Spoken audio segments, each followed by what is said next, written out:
Hello everyone and welcome back to the channel, and in this video we're going to take a close look at Shathra. Now I have her rank 2 on my live account, but on the beta server I do have her as a rank 3 unduped champion, and in this video we're just going to take her through a bunch of trials on the CCP map, some of her targeted matchups, some of her more unexpected matches, mostly battlegrounds health pools, but some larger health pools as well. And the purpose of this video is to kind of show you that she is a pretty powerful champ, very easy to use, just takes a little bit of a sixth sense to know when to charge your heavies and get everything in order, but her mechanics are quite simple and she has good utility. And I'm putting this out now because the recent Titan just turned over. I know a lot of people were saving their crystals, and maybe you pulled her today and you're like, how does she compare to Spiral? How does she compare to these other champs? And we're going to take a good look at it today. So our first matchup is against this Sasquatch, and this will be the only one where I am using an attack boost, and that's simply because in Battleground she starts with 2 Vengeance, which gives her about a 13% attack boost. So I have a 15% on, and this is going to simulate a rank 3, about 450k health Sasquatch. As we go, this is going to be our first fight where we kind of take a look at her mechanics. We're going to mostly do Special 1 into Special 2 in this fight and kind of watch out for his Wrath, because that gives him a lot of protection. So the first thing I'm doing is just being a little careful with the AI. I don't want him to throw a Special 1. I want to throw my Special 1 and then get him over 2 bars of power. And in doing so, we have hatched about 300 wasps. And what we want to do is get to our Special 2. And there's a few ways you can do that. Here we do a heavy charge into it, which is the maximum amount of damage. The thing you really need to know about how her damage works, the number on the right that currently says 500, and it just went down as you can see, that is the number of wasps that are going to attack, and the higher that is, the better.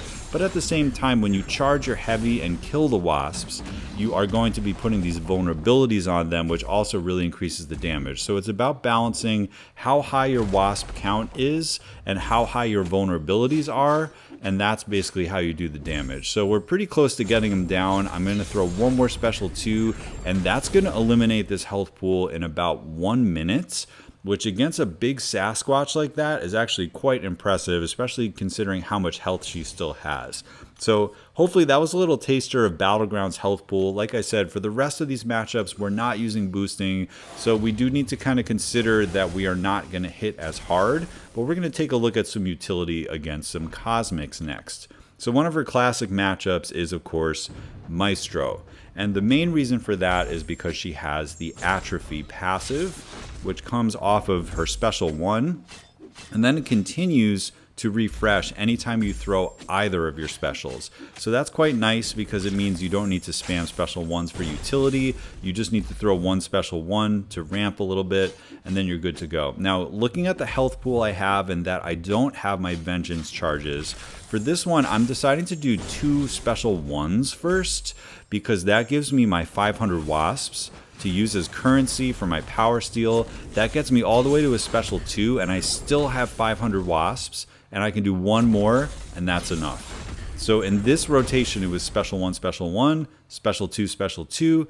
Because we did the 2 Special 1s up top, we had enough wasps to kill to get the back-to-back Special 2s, and that was a really quick Maestro kill, even without our Vengeance. So next up is Serpent, and Serpent is just tough to fight in general, but she does have some tools against him. Obviously the Atrophy.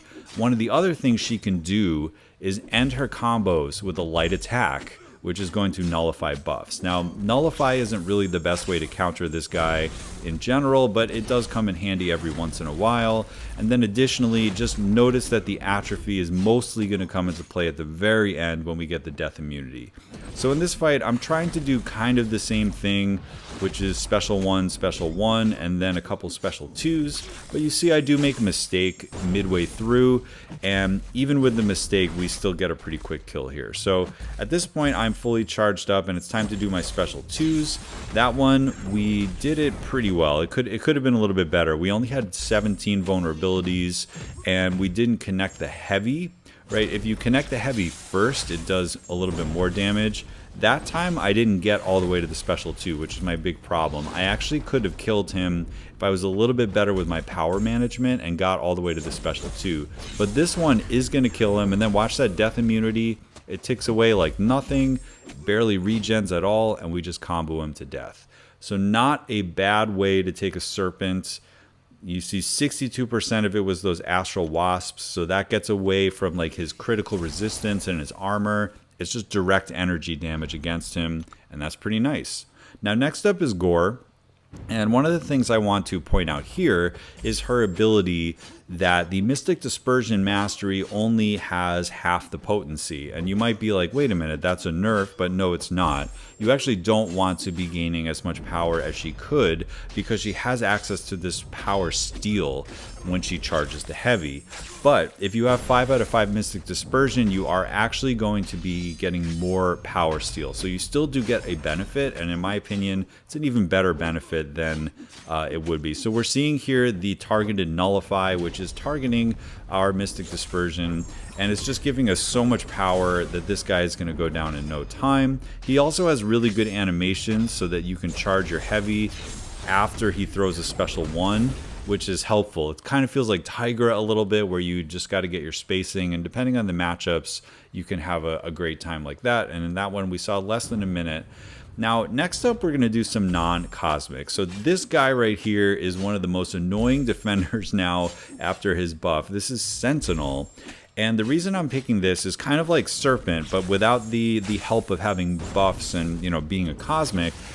This guy has like crazy crit resistance and just is a tank, right? But he doesn't really have energy resistance, which means our form of damage is going to bypass everything. So I have not tried to stop his analysis or anything like that. I'm just playing this like a normal Shathra fight and baiting his special ones. Now he has a little bit of power reserve, which is a little annoying, but you can see there we charge into the special 2. We have plenty of wasps to do damage. We're up to 19 of the vulnerabilities, so that's close to max damage. I mean, we could definitely be doing more. We go into the relic, we charge the heavy again, or actually we need to build more power, so we are going to continue to charge the heavy, and this time we get another special 2 off. These are all doing full damage. There's nothing to stop him.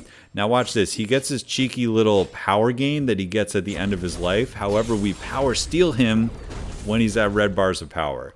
Now that was a little cheeky. However, he went red due to that armor expiring ability that they just gave him, but we just quickly charged heavy and we stole his power away from red bars of power. So she doesn't have like amazing power control per se, but she can like have an, you know, an oh shoot button and you know, get him away from that that red bars of power at the end. So that was an unexpected piece of utility there.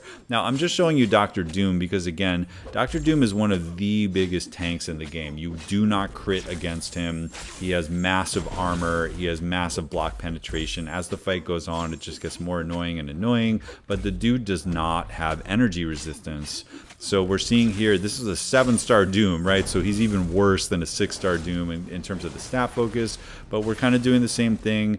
We are doing, because we were on the other end of the screen, we were able to charge all the way up to our special 2. That took off half of his health bar, and now we're pretty much ready to do another one of those because we've got close to 500 wasps. We're just going to connect this relic and then connect this, and we've got 35 vulnerabilities and maximum wasps. They all attack, and he goes down. So again, look at those numbers. You got to create the eggs with the combos, then you hatch the eggs with the special 1. Do another special 1 if you want to hatch more eggs, but then once you start basically heavy charging into the special 2, you're good to go. Now, the reason I'm showing Weapon X in the background is because his regen is only on the hit damage. It is not on the eggs.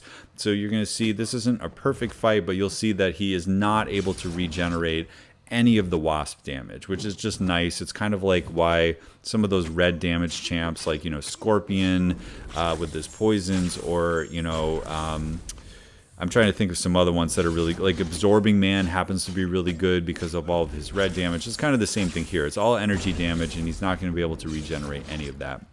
While this is playing, I just kind of wanted to show another sort of unexpected matchup with her. I do want to talk a little bit about some things that I've learned about the heavy attack as I was testing her, and I don't showcase it in many of these fights, but basically when I first started playing her, I thought the only goal was charge the heavy into the special 2, and if you're not doing that, it's not worth throwing the heavy. But the more I played her, I realized that just sneaking in heavies every once in a while to get a little bit of power gain is still something very valuable to her play style. And so as I go through this video, you're going to maybe see me do a little bit more of that. And it's something I learned playing her, is that it's okay to charge the heavy and not cancel it into a special, because you're still getting vulnerabilities on them and, you know, building power and kind of getting yourself in good shape. So finally, we're going to take a look at this King Groot. I want to talk about her a little bit as a quester, and you'll notice that on her persistent charges, we're seeing the number 3, because I've done 2 fights before this against Cosmics, which led me to the maximum amount of vengeance, which is basically more damage. And now he happens to have good animations for her and also is a Cosmic, but I just want you to take a look at the difference of the numbers here, because you've already been watching her for a while completely unramped, but this is a fully ramped one.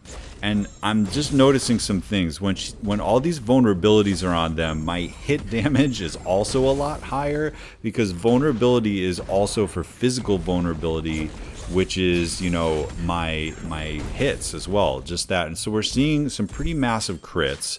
We're seeing some wasp detonations that are ticking for like 5,000 per tick now, instead of like typically it'd been somewhere between 3 and 4 when we were at max out. And, you know, you may not notice this because we're just kind of been taking a look, but look at this guy's PI, right? I didn't say this until now, but this is a 1.3 million health King Groot, right? 1.3 million. That is like an Act 8 boss amount of health. And because we're fully ramped up and our damage is as high as it is, we're basically going to kill him in almost the same time it took us to kill that Sasquatch when we were, you know, unramped, but just with the attack boost. So that is how powerful these Vengeance are when you're doing questing, right? So we've been talking about her in terms of Battlegrounds a lot, but like we're critting for like almost 30k, and that just surprised me, is that if you bring her into a quest, less than 2 minutes, we did 1.3 million health. And then the final thing is this regen, right? So I'm kind of cheesing this duel with a Terrax, but you can see here she has the ability to basically regenerate all of the energy damage throughout the fight, kind of like Wiccan does. And you can see all of that rock field damage. I was just able to regen it back. I played it again for you to see it one more time. But yeah, the one thing we didn't also talk about is her awakened ability, which gives her the regeneration at the beginning of the quest, kind of like Dr. Voodoo at the beginning of every fight. So where does she fall? I think that if you're like me, sort of a quester, she's just amazing. Like, because after a few fights, if she's hitting as hard as she is against that King Groot, whoa. And then, you know, we took a look at some unconventional matchups, some non-cosmics, like, you know, Sasquatch and Doctor Doom and things like that, and Sentinel, where she absolutely had a way to damage them without really changing her playstyle. Then, of course, the Serp encounters, the Maestro counters, you definitely want her in your Battlegrounds deck for that. I know we're getting more and more Mystics who are able to do that, but she is certainly one of the best, as you might have seen here. And finally, kind of like Apocalypse, she can spend her vengeance to make some of the other Spider-Verse champions in the game even better. So that means if you're questing, if you're building teams with her, she's a Mystic. You can put a lot of those science champions that happen to be Spider-Verse on there, and they just get better abilities as well. So at the end of the day, she's a very fun champion. She's pretty easy to learn. Her mechanics are very simple. You don't have like a mound of text to read in order to understand her. I think she's going to be really good at Battlegrounds at rank 3. She does kind of feel like she needs the rank. You know, it kind of reminds me of Galen, where like there's a certain limit to how much damage she can do. But if you do have her rank 3, I think she's going to be pretty relevant in Battlegrounds decks for quite a while. And then also just a super fun quester, right? So anyway, hope this was a good video for you. I really enjoy Shathra. I learned a lot about her by doing all this playtesting with her, and I think that maybe she's a little underrated. I don't know. I happen to think she's pretty cool, and hopefully you do too. So if you got her out of the recent Titan, I hope this was a good video for you. You enjoy it, and I'll catch you in the next one.